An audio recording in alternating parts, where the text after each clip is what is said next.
A number of years ago, to be exact about the time of the dropping of an atomic bomb on Hiroshima, the age of materialism came to an end. Many people had put all our faith in the advancements of science. We're not intending to depreciate the good things science has done, but science as a way of life took a pretty bad beating at that time. The conditions have continued until now, and we are all more or less living in the shadow of an unknown danger, a danger that might hit and may never hit. We hope it never will, but it has changed the entire psychology of mankind. We are no longer able to find in materialism a solution to our own personal existence. I know a number of materialists took one view on the subject which gave them great consolation. They said they were not going to survive, but the contributions they made to human progress would survive. Those who came after them would give them a kind of vicarious immortality. They would live on in their works. They would live in the contributions they had made, and they would find their own fulfillment in building this future they might never live to see. It was a certain kind of solace, and a great many thinkers accepted it. But now we have another difficulty. All these people working together for a future in which their labors will be recognized and useful are faced with the dilemma of, what if there isn't any future? Supposing the individuals who have given their lives to learning have created a kind of learning which is going to die and take them with them. These learnings are not very optimistic, and the materialistic scientist is no longer very popular with himself.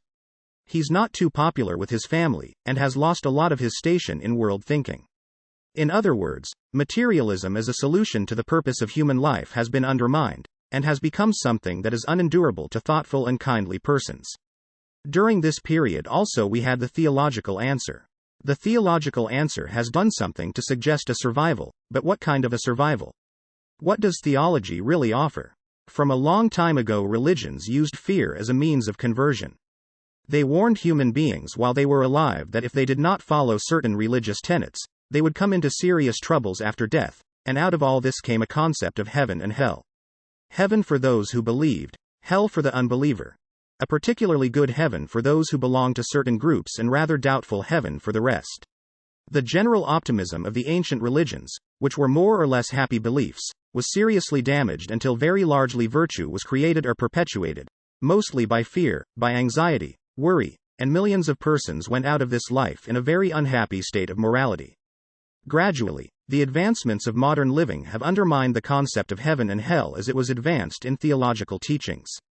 It did not seem to be particularly practical, especially if the results and rewards were to be based upon the present state of morality. There are very few good enough to go to heaven according to the old way of thinking, and we are creating more and more crime, dissipation and immorality. We are suffering from more terrorism and religious conflict than we have known for a long time before.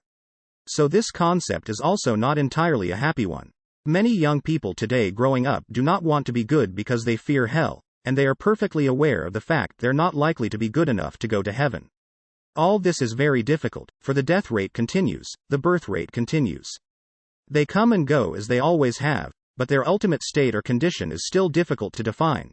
Yet without some concept of a future existence, the individual's present life becomes comparatively meaningless. In the old days when life was rather slower, and people enjoyed themselves more, physical existence was accepted as a benefit. To modern man, many human beings at least, physical existence is a penalty. The individual must wander on through high taxes, unemployment and exorbitant prices, until at last he has to pay a reasonably exorbitant price for a funeral. This all adds up to a great deal of strange disillusionment, and we have had in the last 10 or 15 years a large number of younger people who have broken away from practically every institution of the past. They are disillusioned because they do not see any straight pattern of life. The rich have very little advantage because they must leave their wealth behind in due time. All of the materialistic objectives of life are short-lived. The individual building a political structure is building something that also will pass away. Almost everything we do in the material world is very transitory and fragmentary. There is very little satisfaction of the soul, very little depth of insight involved in our present way of life. We are not even allowed now to go home quietly and read a good book. There is a strange fascination about television, which not only does not give us much about death but very little about life that's worth living. So we are really in a kind of a quandary. We're going somewhere. We're all going there, but where? How? And what? Are we going to go into oblivion? A question that Socrates asked. Are we going to some mysterious realm, like the Elysian fields of the Greeks, or are we going to the nether world of Egypt? At the entrance of their afterlife was a money changer, ready to change the currency of this world into the currency of the next. It was a pretty thought, because the currency of the other world had to be based upon virtue rather than upon real estate. So all these things have given us pause and are giving us more pause as time goes on. In the midst of all this also, there has been a tremendous upsurge of what might be termed mystical idealism, and a few years ago, mysticism and psychic phenomena and metaphysics were kind of unhappy words. People who used them too often were considered somewhat eccentric. Today, these are the popular words, and everywhere individuals, groups are springing up to study the psychic life of the individual. The literature on the subject is becoming massive. Everywhere. Everyone is beginning to think in terms of out of this life, meaning that goes into other spheres. We are beginning to see much of the old thinking that engrossed people like Paracelsus, and even earlier, Plotinus, Pythagoras, and all these. They had certain thoughts. For a long time material science said they were very foolish, and put them into the background in their books. The writings were available only in pulp editions. Now all of these things are coming back in every folder we get from the publisher today. It will include a number of ancient texts, or early texts that had no market 20 years ago, but are now sought desperately by a new generation of truth seekers. So the whole surface of our materialism has broken down. It was inevitable, but there was nothing there in the first place. It was held up by sophistication and dissipation and extravagance, and these are not very helpful as we approach transition into another life. The transition problem, being inevitable and being universal, we have to begin to think more about it, and we do not like the idea of ending in nothing, and we're not too pleasantly looking forward to the various decisions of the theological purgatories. So we begin to think of the only other alternative, and that is the doctrine of rebirth. Today, according to a publication I saw somewhere, I can't quote it, but its substance is that nearly 10% of the people of this country now believe in reincarnation. There's probably more than that, because of course there's no way in which they're all going to stand up and be numbered, but the belief in rebirth is spreading very broadly through the world at the present time. It used to be but largely limited to the Eastern Hemisphere, where it had a considerable following. We may say for instance that even today, or maybe 100 years ago, there were at least 1 billion reincarnationists in Asia. This has more or less been left vacant as far as the Western world is concerned. A few progressive thinkers and idealists played with the idea, and some mystical organizations stood firmly behind it and insisted that it was true, but at the same time there was not very much popular interest. The popular interest is increasing, not only the interest in reincarnation but an interest in practically every mystical or metaphysical belief of the ages. We are digging back into the past to find something to live with now. We are not pleased with the prospects as they appear, and we are not producing out of any of our learned institutions the type of idealism which is satisfying to weary world-worn human souls. The intellectuals, the academics, still insist on clinging to their own way, but they are getting fewer followers every day. We just cannot live much longer with nothing to look forward to, or something to look forward to that looks more dangerous than being here. This is not the type of situation that will bring any real comfort or consolation. We have to face these problems with a certain amount of internal intelligence. Most of the matters that relate to invisible concerns, and most visible concerns emerge from the invisible. Most of these invisibles are not to be handled within the scope of modern scientific progress.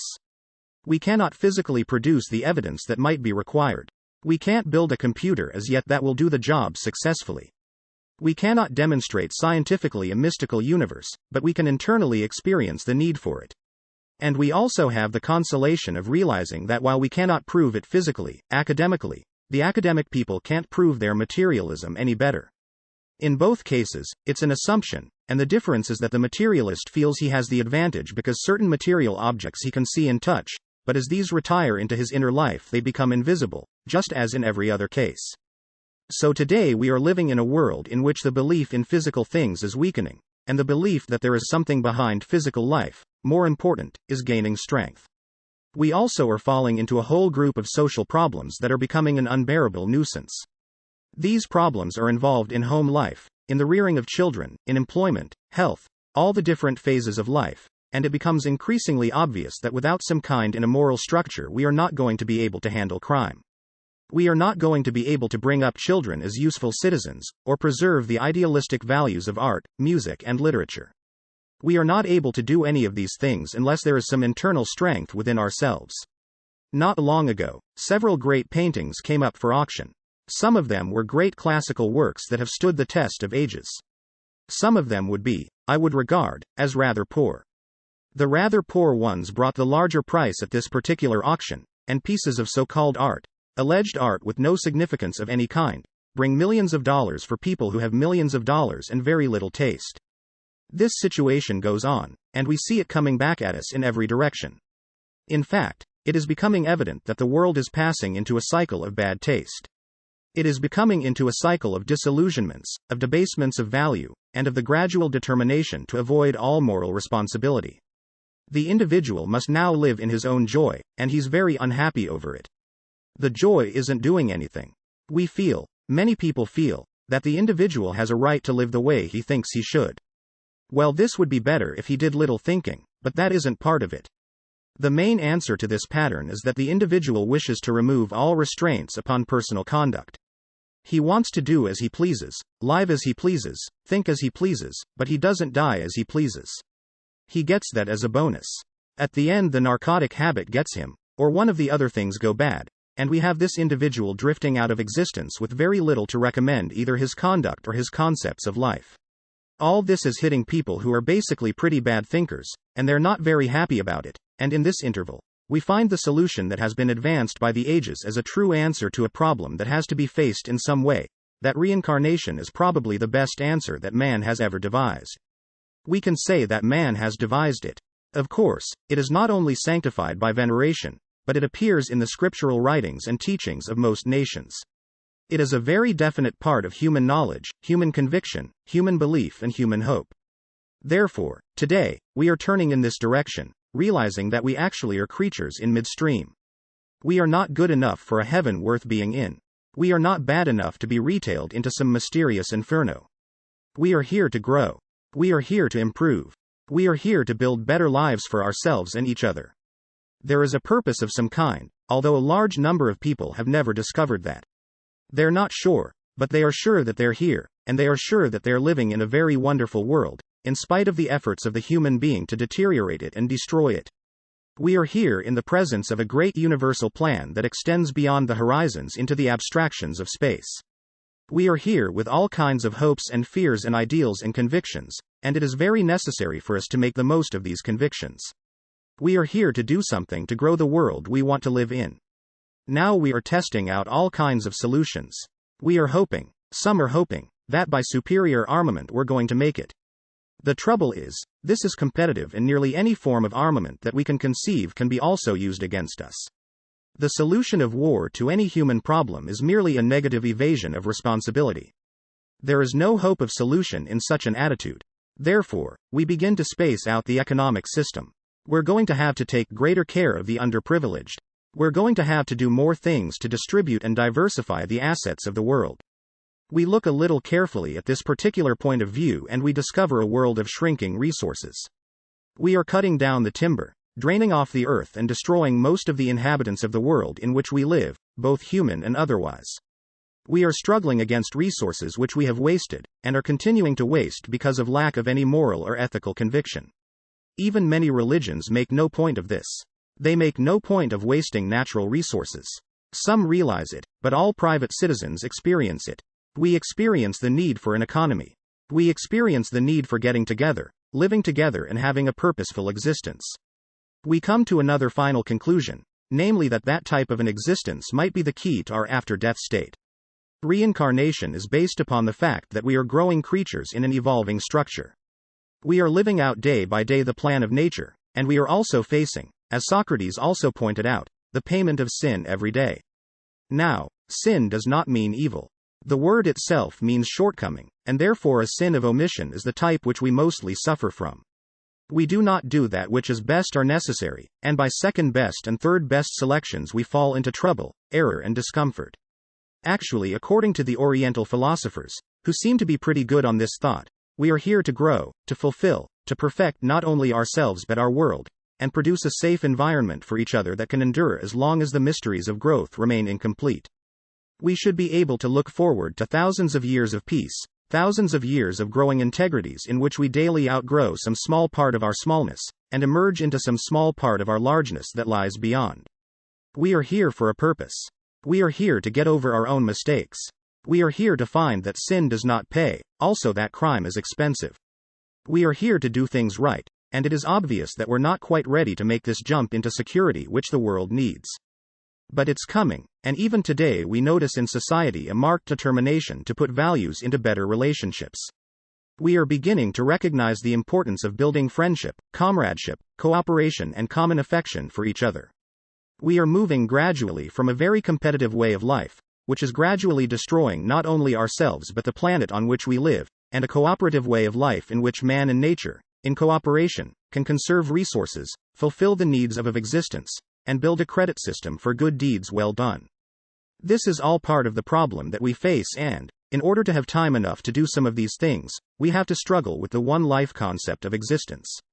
One life is a very short time in the great cycle of things. One life in each individual case is variously conditioned. The average person is not born into a completely fortunate environment. He may be rather well situated, but he may also be physically infirm. He may be in an environment in which there is little opportunity for growth. We cannot say for certain that each individual can be legislated into a state of grace, it is just not possible, but we are all here to grow, and in order to grow each individual must gradually become a little better than its own past. He must gradually develop in himself those values which in the end will protect his place in space, just as much as his present local environment. So we begin to think in terms of reincarnation as a simple way of preserving natural honesty. In other words, if we live in an honest universe, and practically every philosophy and religion of importance in the world believes this, then we have to be honest ourselves. We have to face the consequences of action in the normal, smaller way of life that we call a personal embodiment. From the cradle to the grave, we are constantly in the face of debt. We are constantly doing things for which there must be some type of a penalty. We are thoughtless, we are unkind, we are cruel, we are dishonorable, and the result is that there is a reaction that is not pleasant. We always seem to blame this reaction on someone else. We don't like to assume the fact that we have a system built into our own natures by which compensation is appropriate to the needs of the occasion. We do not realize that we cannot be destroyed by someone else. We cannot be saved by someone else. The whole process of growth rests upon the development of the integrities by means of which we protect our own individual existence. This way of growth is not a difficult thing. It is apparently difficult when the individuals involved are isolated in the midst of a highly competitive system. In fact and in truth, cooperation is a comparatively simple thing. It is simply the individual doing what he probably instinctively would do if penalties did not prevent. We do not want war. We do not want crime or poverty, but we do not individually know how to control the processes by which these things are created or caused. They all start in ourselves somewhere. The entire system of human regeneration is locked within each individual himself. He is the cause of his own evil and the cause of his own good. He is the cause of his own difficulties, and he must be the cause of their solution. He can be, because within himself is an equipment capable of meeting every emergency of human life, but this equipment has to be used properly. It has to be dedicated to some cause that is important enough to require a great deal of personal attention. All physical causes, and all physical consequences, are very ethereal and ephemeral. The individual trying to solve all things in terms of his own physical existence is wrong to start with. There is no way in which the individual can cure his internal ills by merely changing his environment. Lots of people would like to wish for it, but if a person with a poor nature enters a good environment, he will not improve, but the environment will be damaged. Each person must solve his own problem, and in solving his own problem pay his own bills, take care of his own future, plan an intelligent way of existence for himself and those dependent upon him, and do all that he possibly can to increase the internal stability of the society to which he belongs. Therefore, reincarnation becomes a means of facing yourself. It is the beginning of spiritual, moral and ethical honesty. It is a final proof that you cannot be saved by somebody else, that you cannot be perfected without growing yourself, and you cannot be better than you are unless you make yourself better than you are. The little difficulty that seems to be showing up at the moment is that, while most people are becoming interested in this, there is a kind of weakness involved in the present program. The individual wants to grow, and he devotes certain time, effort and even resources to growth, but he does not particularly seem to want to change or correct his own mistakes. He is trying to grow on a religious, philosophical, or intellectual level without involving ethical reform. He wants to be selfish and saved. He wants to keep everything he has, and be virtuous as a philanthropist. He wishes to have a perfectly happy home, in which other people are alright because they agree with him. He wants to be in a church that is successful, has a nice large congregation, but he does not expect to get over selfishness. He does not expect to change in his business life policies which are corrupt or dangerous to integrity. The individual wants to get better without losing any of the advantages of a bad life. He wants to keep on disliking the people he dislikes, and voting in the politicians who do the most for him, and all these kinds of things. He is also watching constantly for a bargain, regardless of who is damaged. These problems do not seem to change, in spite of the fact that there is a strong idealism coming out of the problems of the day. These people are trying to do all kinds of things that are better, but against the things that are better is the constant, overwhelming presence of vanity, selfishness, and ambition. The individual is not really making the basic changes in his own life, and as a result of that, the legislations we hope for are not successful. The reforms we try to vote in, even if they are voted in, do not make much of an impression upon the vices for which they were intended to be the corrections. This brings us right back now to the ethical system of reincarnation. It is one of the greatest legalistic solutions the world has ever had to its problems. It simply states very clearly that, what you sow, so shall ye reap, or as Buddha put it, the ox leads and the cart follows. Wherever the ox leads as a cause, the wagon is behind as an effect that must be faced. Therefore, our whole problem of a new morality, a new ethics, a new integrity, is important to our personal happiness and security. The individual who does it right will have the security in this world, and will look to the future with a good hope. The laws of cause and effect tell us that every cause has to have an effect. If we set the cause in motion, we have to endure the effect. There are lots of causes we can set in motion which we will not live to cure. We will make decisions on our deathbed which will require almost immediate revision.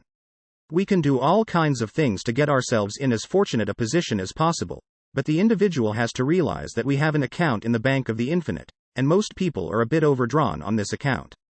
To meet this difficulty, the individual has to assume responsibility.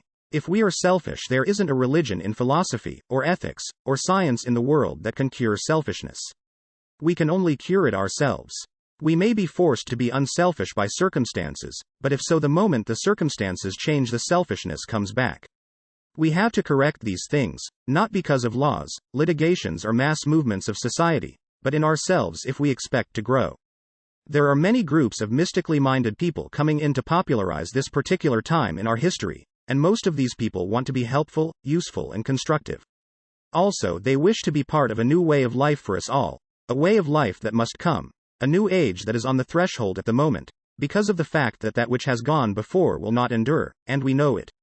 The question is, in most cases, to stay as we are until we are on the very brink, and when we are tottering half over the edge, then we will begin to think in terms of repentance, but it won't work that way. The time we have to start to grow is the moment we realize we need to, and we need to grow the moment we realize the troubles we are in. That wherever there are broken homes and all kinds of neglected children, overdrawn expense accounts, all kinds of secret processes going on that are not right, all these things are deadly enemies of the security we seek. We have to start by realizing that all the changes must begin with ourselves. When we start working with ourselves, we need a good motive. That's been one of the great problems, because it's going to be a long time before complete selflessness can be expected. Up to then, we are going to have a sort of divided allegiance, a little in favor of ourselves, but also something in favor of the larger and more important cause. So we have to begin the moment we believe in idealism, the moment we believe in honesty, the moment we want to see a better world. We immediately become responsible for participating in this progress. We must do it ourselves. We do not do it by simply physically supporting organizations, and then the organization cannot serve us if it is only supported and not actually emulated in its principles. So here we are, at various stages of age in this world, with a great sense of responsibility. In the human being, inside himself, if you go far enough into him, we find great truths lurking there. The individual, regardless of his affirmations of materialism, or idealism or anything else, does not believe in death. He does not believe in dissolution. He does not believe in eternal damnation. He does not believe that he can evade all the responsibilities of his own conduct.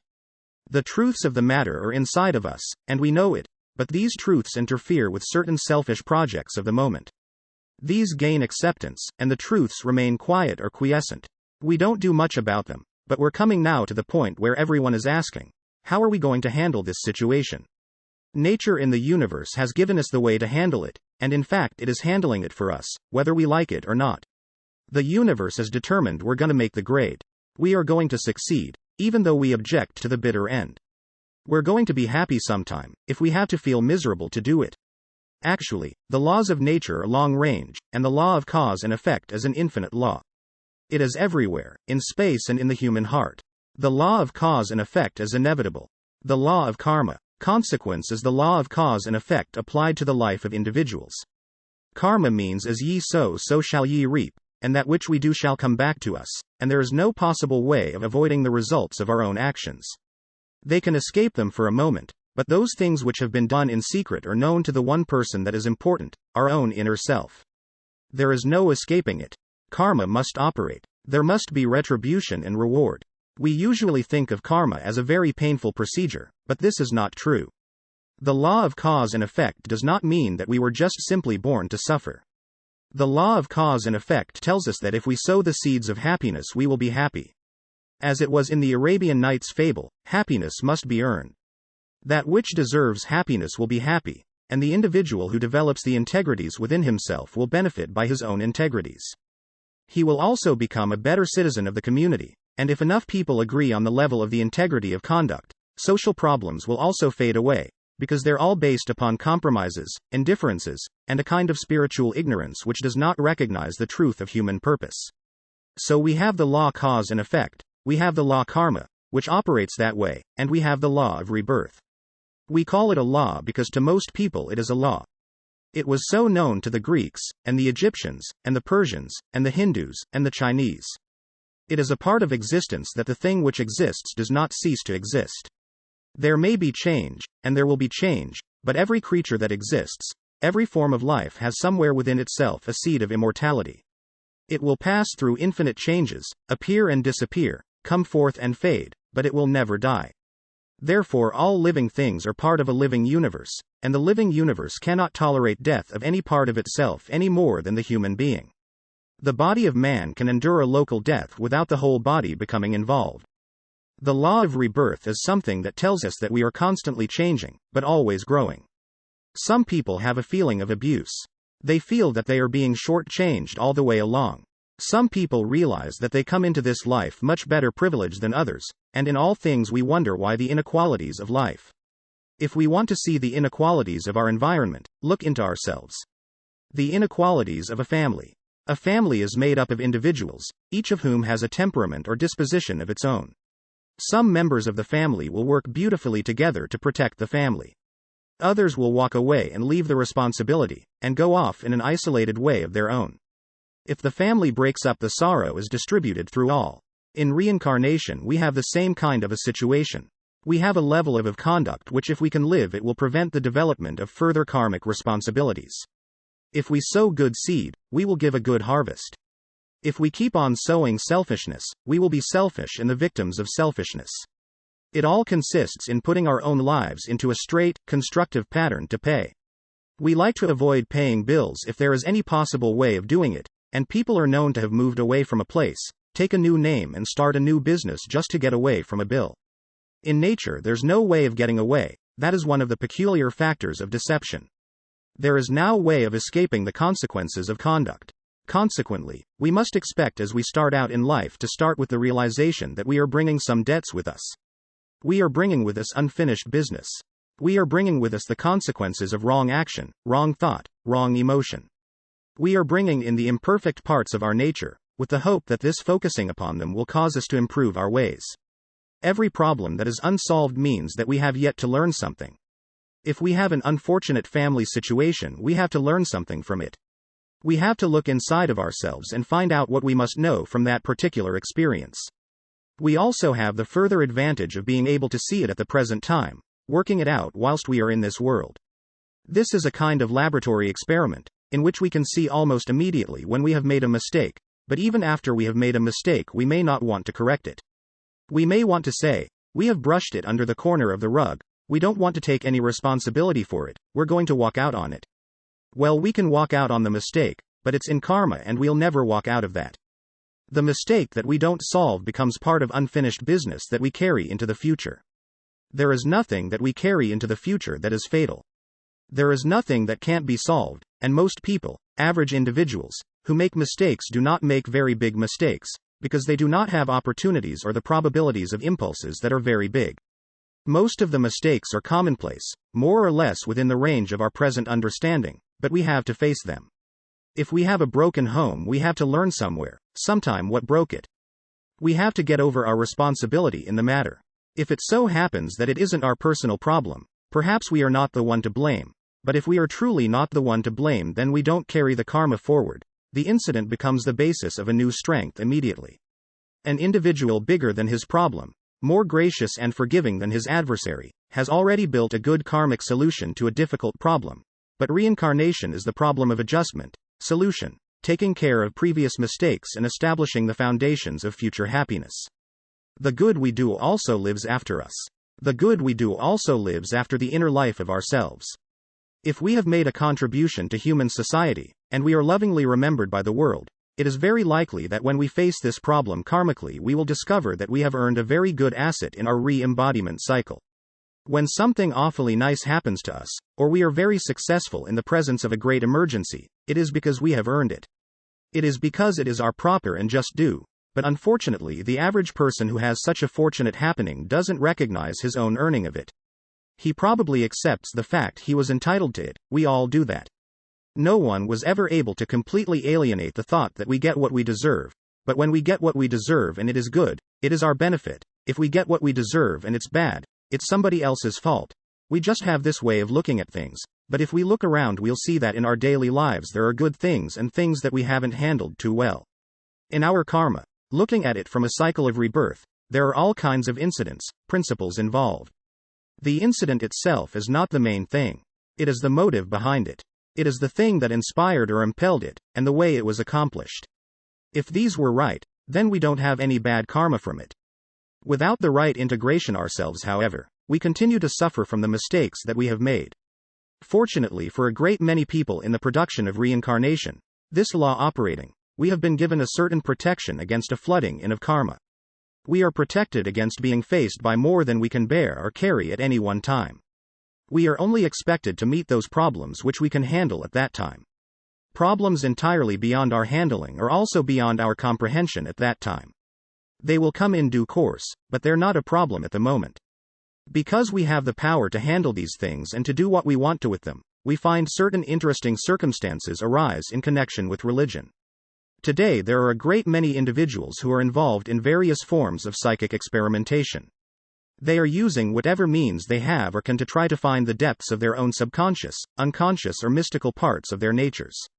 They are seeking to find some kind of a superpower, some kind of a super realization that will lift them out of the present doldrums in which they find themselves.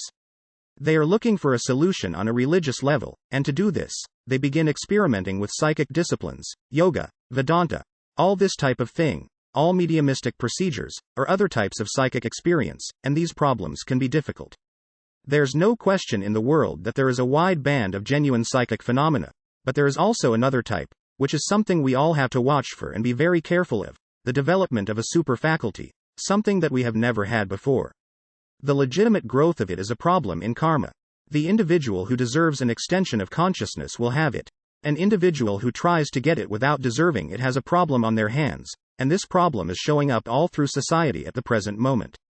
The individual, staying as they are in all else, is now trying to develop extrasensory perceptions in a compound personality in which the merits are not sufficient. There is therefore always the danger of delusion. An individual who believes that he can have something he hasn't earned is subject to this problem, and the individual who believes that he already has something that he hasn't earned must be very careful or he can get into serious trouble. The point of psychic phenomena is that it must come through a proper channel. It must come through the only channel that is truly correct, and that's our own. It must come through because the walls or barriers between the material and the ideal have been slowly removed. The release from the internal of the individual can be and is probably the greatest of all mystical experiences.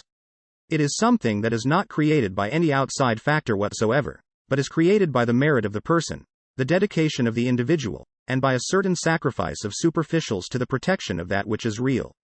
Everyone looking for psychical development, or mystical development or things of that nature, should also be ever watchful to correct any weaknesses or failings within themselves which would detract from their rightness that would give them the privilege of being better people.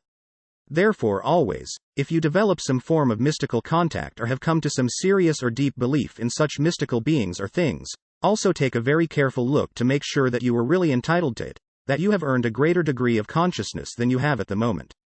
If you can honestly know that you deserved it, because at the moment you are better in every part of your nature than you were years ago, that you understand more, that you are more tolerant, more understanding, more sympathetic, with more love and charity in your nature, then these changes in psychic balance can be understood.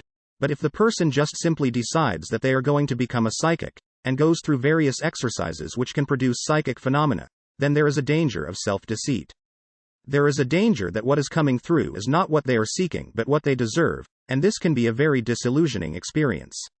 We have had many down through the years who have gone through some of these experiences, and one of the most common ones is a kind of psychism in which something very beautiful, something very wonderful, some wonderful message, some supernatural situation arises.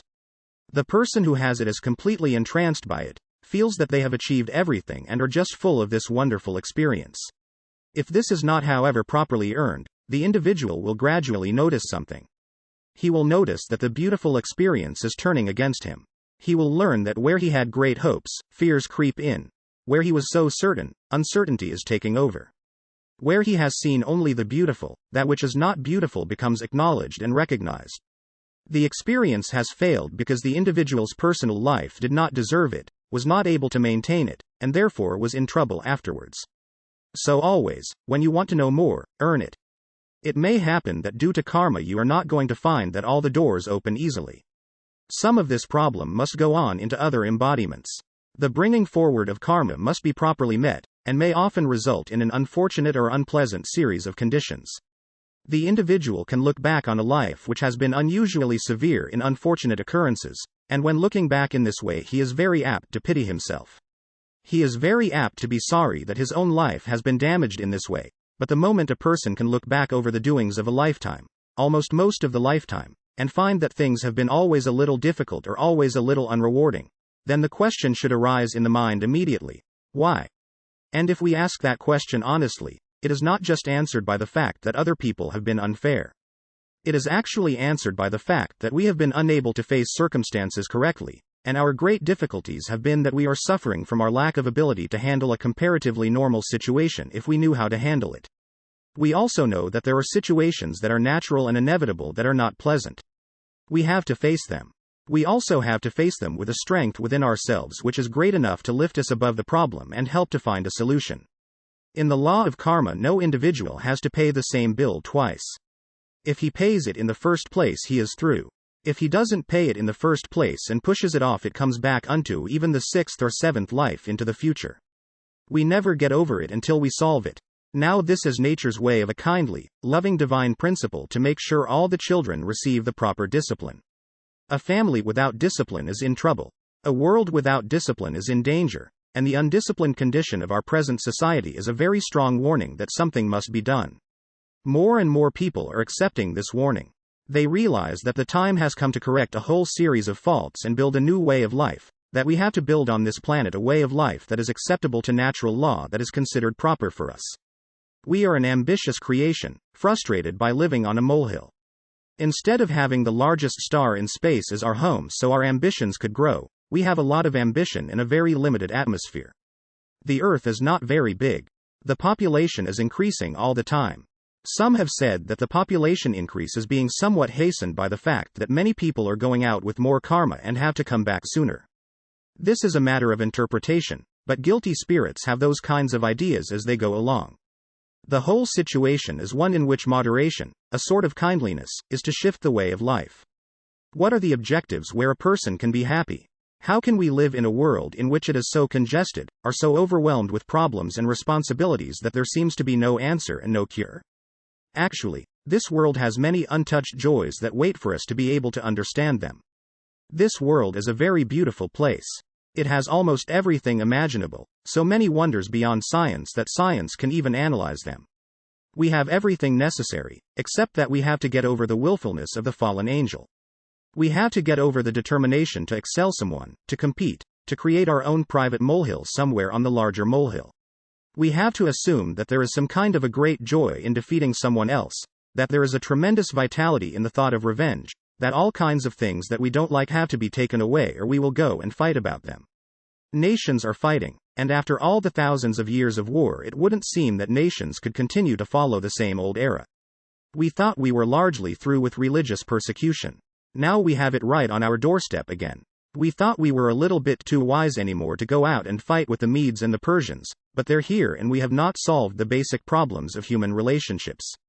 Yet we are living in a world where there is no cause for these problems except ourselves. These problems do not descend from the sky.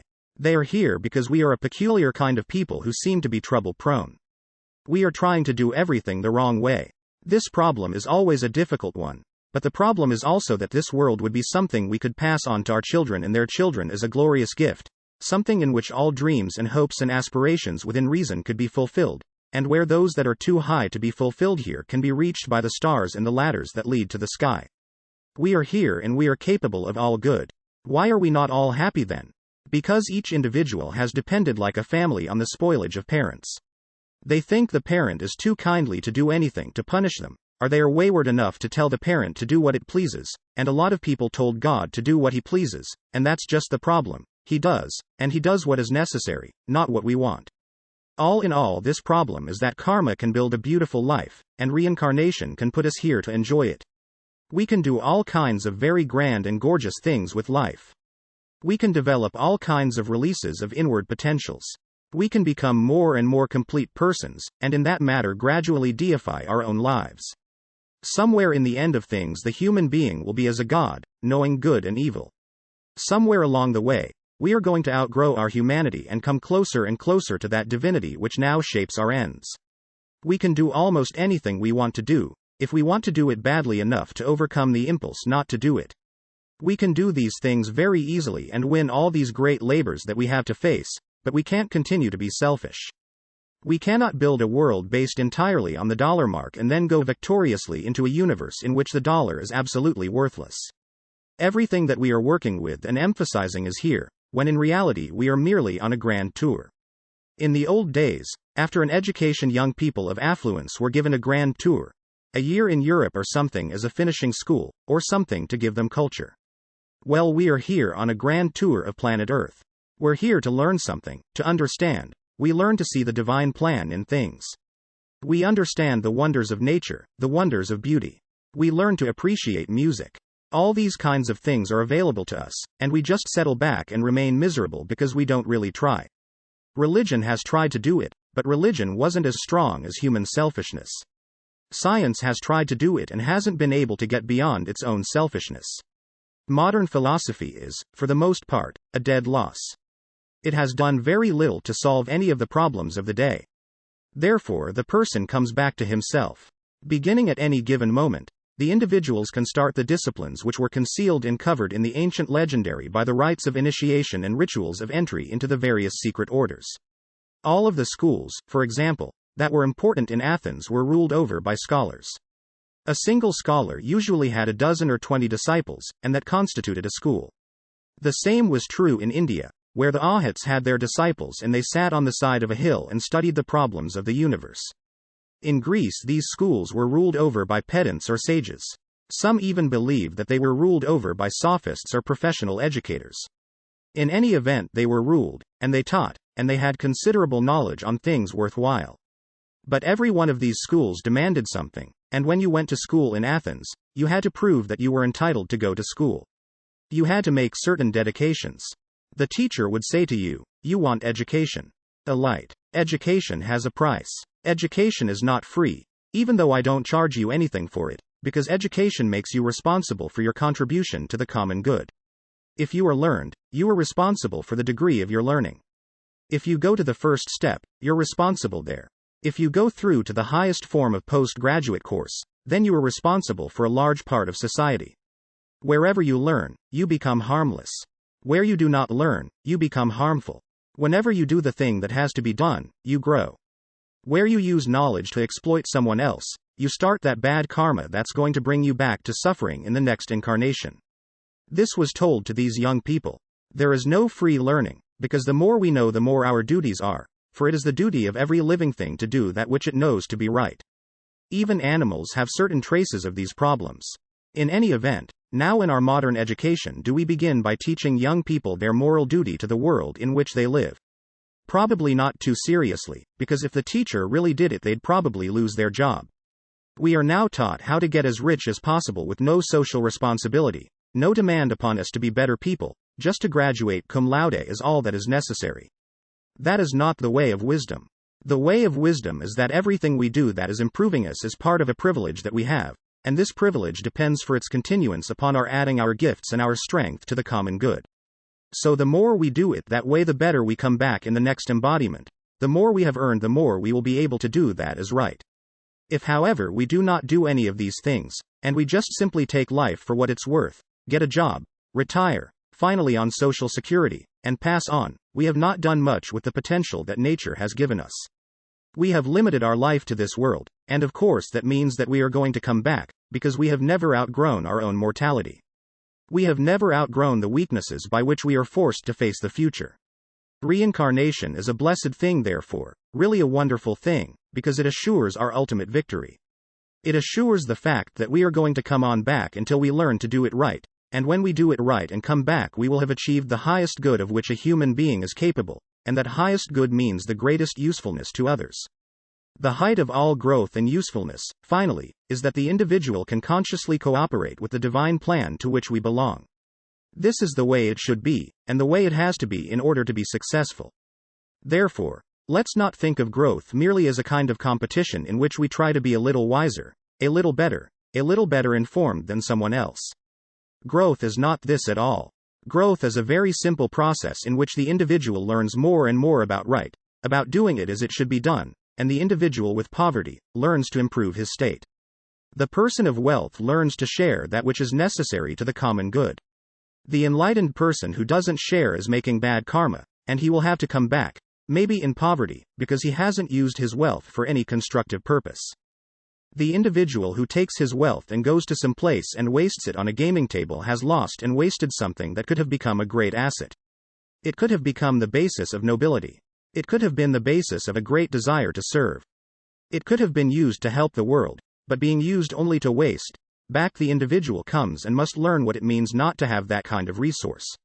Nothing that is wasted escapes karma, and no one who is a wastrel escapes reincarnation. So we have to all watch these things, and it shouldn't be a great pain for the individual not to waste what he has, or to dissipate himself into an early grave. Why should these things seem to be so important that we live badly in order just to die badly? There's no need for this at all, but it is gradually coming into realization that beyond the kingdoms of the earth there is the kingdom of heaven, and heaven is not just a place where there are angels, and stars, and so forth. The word heaven means really higher, above, more. It means rather that there is a region available to all of us in which good is supreme. In the old days in China, they had a belief that somewhere in the midst of the desert of Gobi there was a great and wonderful sanctuary, and that all those who loved God and served their fellow men finally gathered into this great sanctuary of the enlightened. They formed a kind of over-government of the world. This over-government, however, was under law. This over-government did not mean that these people could change law.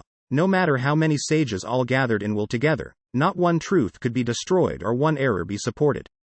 These wise ones only became stewards trying to help everyone to use their powers and potentials for the common good.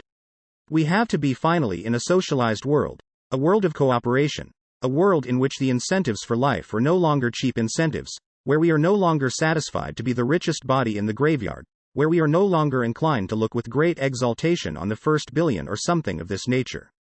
These things constitute a kind of illusion. If there is a world of fantasy without fact and substance, it's the one we're in now.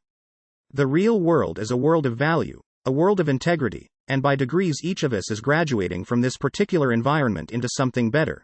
But on some occasions, as was in the old days of the old red schoolhouse, the only way some people got out of school was burn the building down. There was no other way. They never could graduate. If none of us graduate, we might burn another building down, a big one. We have to think very much of cooperating with a divine plan, and that the machinery of this cooperation operates can no longer be denied, that there is no possible way of evading the realities that the divine plan in itself is so complete, so perfect, and so inevitable that there is no human being that can break it. There is no real human being who wants to break it, because this plan ends in the common good of all that lives, and this is the most important thing. What we want now we won't want to tomorrow. The pleasures of today we will be outgrowing just as we outgrow the pleasures of childhood, but the growth program goes on and on and on. It becomes part of an inevitable pattern, devised for our good and to our inevitable victory. In this way, therefore, reincarnation just makes sure that we don't fail. It might look as though we failed. If in one life we went out in delirium dreams or something of that nature, it would look like a failure, but in the law of reincarnation it is an incident. It is a mistake that must be paid for, but it does not mean that the individual has failed, or that he goes down to the earth to become nothing, or that he goes somewhere to rot in some purgatory. It is all part of growth, and no matter how much punishment we deserve, we will meet it, go on and grow, and in the course of time we will become wise enough to earn more beautiful things and stop earning things that are not so beautiful. We will begin to store up our trade where there is mold, and evil will not take them. We will learn to create values and joys that do not mean the exploitation of our neighbor. We will find wonderful opportunities to grow and joy. We will find the universe is not just a heavy school, the universe is full of fun. It is full of wonderful, happy and pleasant things to do together, but in order to do that each individual must become a more or less enlightened person, and this is what is going on, year by year, age by age, life by life. We are all learning to become one beautiful family of good relatives, good friends, cousins, uncles and nephews, all dwelling together in a happy relationship, more and more aware of the magnificent universe still to be explored, and that there is a world around us, within us, and beyond us that is so fascinating that we will never outgrow the joy of exploring it. We do not have to do a lot of kind of silly, little unpleasant things to find something to do. The universe is full of things to do, and among the things to do will be to keep this plan, which goes on forever, and which brings ages after ages into focus, and is forever graduating life into nobler spheres and vistas. It's all a very beautiful thing, and when that happens we will come back, rather pleasant and happy, into a world that is happy and pleasant. The pains of birth and the pains of death will be no more. We will live in a life of adjustment which improves in health, which takes care of our problems, which assures us that we can all earn an honest living, and in earning it rejoice with all others who do the same. We could be a beautiful, happy united world, and we will be if it takes 500 more incarnations to get there. We're all going to get there, and it's going to be more and more easy because with each little step of increased insight or understanding the final good is closer. The mere fact that in this present generation more people are beginning to realize this is a sign that the old reincarnation law is bearing fruit. People suffer long enough to try to get over it. This is the way it was intended to be. After a while, we find out why we suffer, and we stop doing that. Then from there on our incarnations will be much more favorable, and we'll have a much better world ourselves, and something to pass on to those who come back into embodiment when we go out. We are preparing a world for others not born here yet in this particular environment. Let's make it as good as we can for the entities that are coming in, and I hope that by that fact alone we will make it easier for us to leave, and in due course come back again. It's one great happy family if we could just get around to understanding it, but we are as bottom in A Midsummer Night's Dream. We are slow to learn, and out of this slowness we've had 500 wars in the last 2,000 years. We need more understanding, and it begins with us. It begins with the individual. Each person has to be an essential element in the regeneration of human society. Well, I think that's it, folks.